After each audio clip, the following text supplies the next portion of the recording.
Naiwang nakatulala ang mga sundalo ni Vladimir Putin na nasa frontline matapos silang padalhan ng kanilang commander ng 6 na litrong vodka sa halip na magpadala ito ng mga reinforcements na ilang araw na nilang nire-request.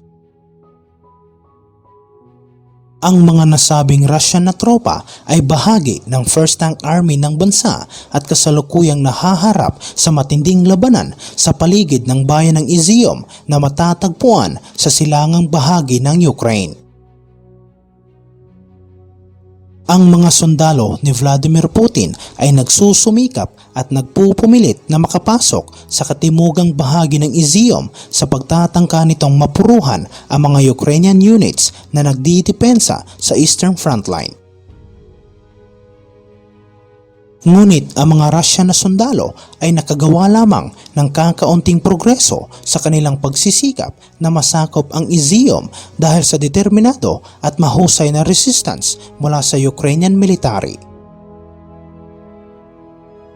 Sa naging proseso, ang Russian Army ay patuloy na dumaranas at nagdamo ng maraming casualty at sa pinakabagong pagtatansya ng Ukrainian military, sinasabi nito ng kabuuang bilang ng mga Russian na sundalo na nasawi ay lumampas na ng 25,000. Ang mga na-intercept na radio at phone conversation ng Ukrainian military intelligence ang nagpatunay na mga Russians ay desperadong nangangailangan ng mga reinforcements sa Eastern Front. Ngunit ang panawagan ng mga Russian troops ng tulong ay tila hindi pinapansin ng kanilang mga commanders. Samantala, nagbigay naman ng komento si Lyubov Chybulska, isang advisor ng Ukrainian Ministry of Foreign Affairs, at anya nagulat siya sa sinabi ng isang Russian na sundalo mula sa 1st Tank Army na nasa Izium ngayon. Sinabi umano ng Russian na sundalo na sa halip na padalhan sila ng mga reinforcements, pinadalhan sila ng kanilang commander ng 6 na litrong vodka upang alalhanin ang mga namatay nilang kasamahan. Sinabi ni Chybulska na hindi ito ang klaseng suporta na inasahan nila sa battlefield. Sinabi rin ni Chybulska na mga Russian na sundalo ay patuloy na nagdurusa mula sa mababang moral at lalo umanong nawawalan sila ng tiwala sa kakayahan ng kanilang mga senior officers. Sinabi ni Chybulska na sa kanilang pag-aanalisa sa mga na-intercept na tawag mula sa mga Russian na sundalo sa pagitan ng kanilang mga kamag-anak na napansin niya na mga ito ay hindi nasisihan tungkol sa incompetence ng kanilang mga commanders. Idinagdag niya na marami sa mga Russian troops ang tumanggi ng gawin ang kanilang mga autos at marami din ang gusto nang umuwi sa kanilang pamilya, ngunit iniisip nila ang mga parusang naghihintay sa kanila kung pipilitin nilang bumalik sa Russia. Samantala, humina ang ginawang opensiba ng mga sundalo ni Vladimir Putin sa Donbas matapos lumabas ang mga ulat na nagsasabi na isa sa bawat 3 mga Russian na sundalo ang napatay sa Ukraine.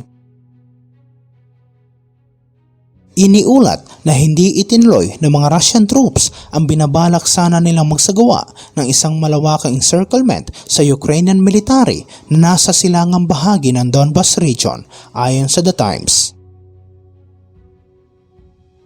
Pinaniniwalaan na inabandona ng mga sundalo ni Vladimir Putin ang hawak nitong teritoryo na nasa pagitan ng Donetsk at Izium, at sa halip ang mga Russian troops ay nakatuon na ngayon ang kanilang atensyon sa pagsalakay sa hilagang silangang bahagi ng Luhansk region, ayon sa report ng Institute for the Study of War. Sinabi naman ng mga Ukrainian officials na hawak ng kanilang bansa ang humigit kumulang 10% ng Luhansk region.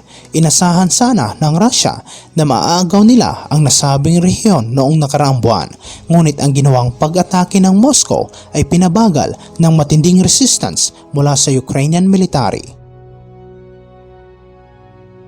Samantala, sinabi ng gobernador ng nasabing rehiyon na si Oleh Sinogubov na pinaatras ng mga Ukrainian troops ang mga mananakop mula sa syudad ng Kharkiv. Si Lysha Vasilenko, ang People's Deputy ng Ukraine, ay nagbahagi ng mga footage sa isang Ukrainian military unit sa Twitter na kung saan sinabi niya ng kanilang mga tropa ay matagumpay na pinatras ang mga Russian sundalo pabalik sa kanilang border.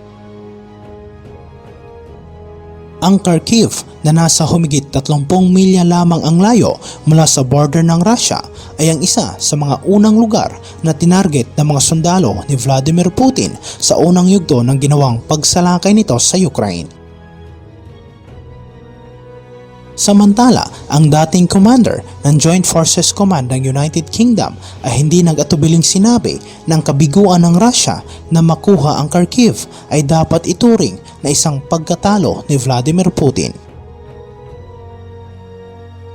Sa isang intelligence update mula sa Ministry of Defense, sinabi nito ng ginawang opensiba ng Russia sa Donbas region ay nawalan ng momentum at masyadong huli na ito sa kanilang itinakdang schedule. Sa kabila ng pagkakaroon ng maliit na initial advancement, nabigo pa rin ang Russia na makakuha ng isang malawak na teritoryo sa mga nakalipas na buwan habang patuloy na nagtamo ang bansa ng maraming casualty.